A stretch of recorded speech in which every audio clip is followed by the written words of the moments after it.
me and Finn had been away, and we'd planned this trip and had booked a few flights, and it was Iceland and then into a few bases in Canada, and then over to Seattle and basically down the coast and then back home. That was our sort of loop. And yeah, the first stop was Iceland, and we turned up, and as with sort of, I think is fairly common practice in parkour trips, we just turned up with sleeping bags essentially, and no hotels or anything booked or no accommodation, and figured we'd, find nice cozy spots somewhere, or that's I think is quite common practice now, which is kind of funny. And we turned up, and I think probably had slightly underestimated the weather, and it was bloody cold. But we'd spent our first night essentially just sleeping in a bush in Iceland, right next to a church. I remember my toes just needed an hour in a shopping mall the next morning just to sort of thaw out again. But yeah, so we'd spent this first night pretty sort of miserable, really. And then the following day had made it out to like a gymnastics session just outside of Reykjavik. We'd met a guy there, and we'd said where we'd spent the night before, and he said, "Oh, come and at least sort of stay in my garden. I'll pop a tent up in my garden for you guys." And he at the time lived with his girlfriend Thorndis. And Thorndis was starting to get the tent out and stuff, and they were sort of halfway through building this tent, and then they were like, "Actually, let's just put you in the garage." So they had this massive like fold down mattress that just like plonked in the middle of this garage, and me and Finn were there like, after having spent the last night like just freezing, we're then sitting on this like huge like king size mattress in a warm garage. And then the following night they said, "Actually, do you want to come in the house?" We'd like had cups of tea with them and had meals with them, and they'd taken us out one evening to find the Northern Lights, and we'd sat in this tiny little, like a man-made pond basically. You sit on the rim and your feet are in the water, and the water's really warm, like naturally. It's like, I don't know like what's going on there, sure, like, scientifically, but warm as fuck water, and our feet are just dangling in it, and the Northern Lights are there, and it was just like unbelievable. And as I said at the beginning of, yeah, okay, it's it's a parkour trip, and we met at like a gym, but essentially it's nothing to do with parkour. That's just like human kindness. And I think parkour trips are so special for that reason, that you just find yourself in these situations when you're with people you've never met, and there's, I don't know if it's too bold to say, but I think there's a sort of inherent trust between people that are somewhat in the community, and I don't know exactly why that is. After Iceland, so we went to Toronto. There was a girl who attended the sort of the jam that we went to, called Cassandra. We ended up staying at her house for, I don't know, 3 or 4 nights maybe. A really nice little place. We'd cooked together, we'd watched films together, drank whiskey together, stretched together, just sort of spent the four days, or certainly the 4 evenings, just like hanging out, having a good time.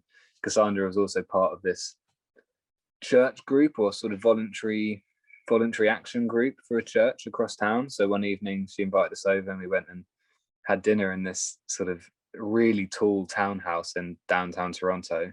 They'd made this like massive meal for everyone in the house. It was I say house, it was a church, but in a house sort of thing. And yeah, they had people sort of living there, working there, dropping in and out. And yeah, we just had this huge curry. But yeah, I think it's that stuff like that. It's like very quickly become quite comfortable with people who you've never met before.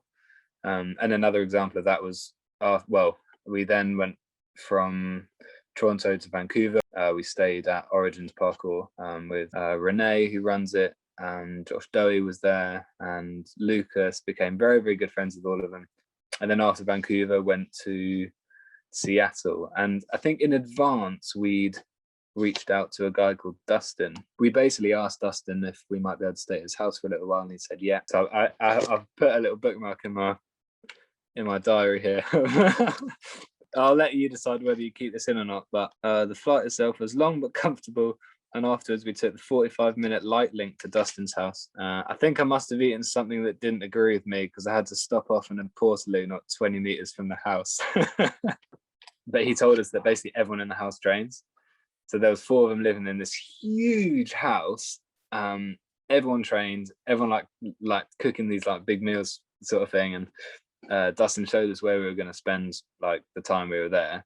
and there was foam rollers, there was those like acupuncture mats, there was everything we needed to just sort of like chill out after a day's training. And yeah, and we ended up being there for so long actually. Like as I was saying, we sort of used Seattle as a base. So I think we spent like a good like 4 or 5 days there. Yeah, met like a good portion of the Seattle community, trained with them, and then jumped in the van with them to Portland, and then we did a trip from there. Again, we went with Cordelia to Missoula, and Missoula was where I met the Try Hard boys. So Try Hard are another team from Boulder in Colorado, largely, and yeah, we met them in Missoula. They were staying at the gym with us, and like is always the case, just instantly became friends with them. And since then, I think the following year they came over to England and spent, well, however long living out our gardens and living rooms and stuff. And yeah, it's just the same sort of story. Like I'm still in contact with Alex and Elijah like pretty regularly. Like it's just that special like parkour friendship. Yeah, I mean, again, same story in Portland. It's just we stayed in the gym there.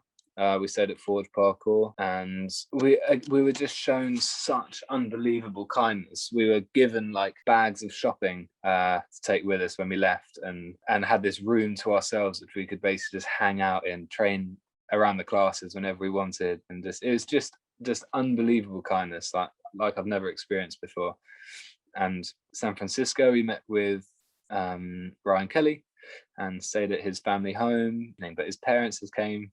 Drove out half an hour to meet us. They picked us up, drove us home, cooked us pancakes in the morning. Just again, two strangers, and I'll always remember the attitude that they had towards parkour athletes was the same as sort of we have within the community. They were saying people had shown Ryan such kindness and such hospitality that they felt almost obliged to do the same. Sheep and Philip train in quite a unique way, as do a lot of that part of the community, but they do lots of like training within the trees and lots of sort of balance work and things like that. And they took us out with Rafe Kelly as well, and yeah, just played around in the trees, and we sort of got an idea of what training was like for them, so sort of immersed ourselves in the challenges that they wanted to do. And I think that's another part of parkour travel, that it's nice to see the way that other people train, what parkour means to them, the challenges that might spring up to them.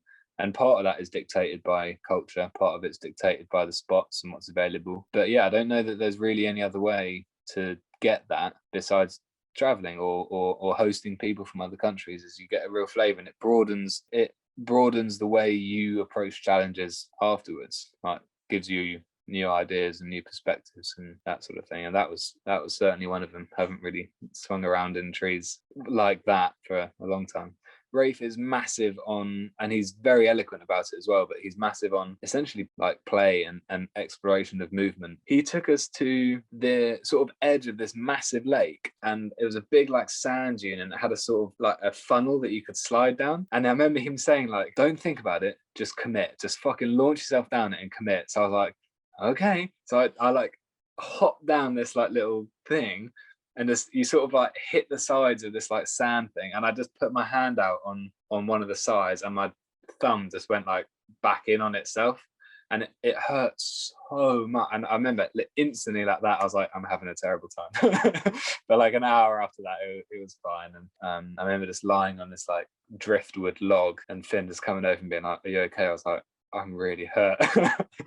But yeah, but again, that's just another one of those experiences that just, if it wasn't for Rafe and it wasn't for his willingness to sort of share his life and what he loves, then we never would have done that, and I would have had a unsore finger. But there we are.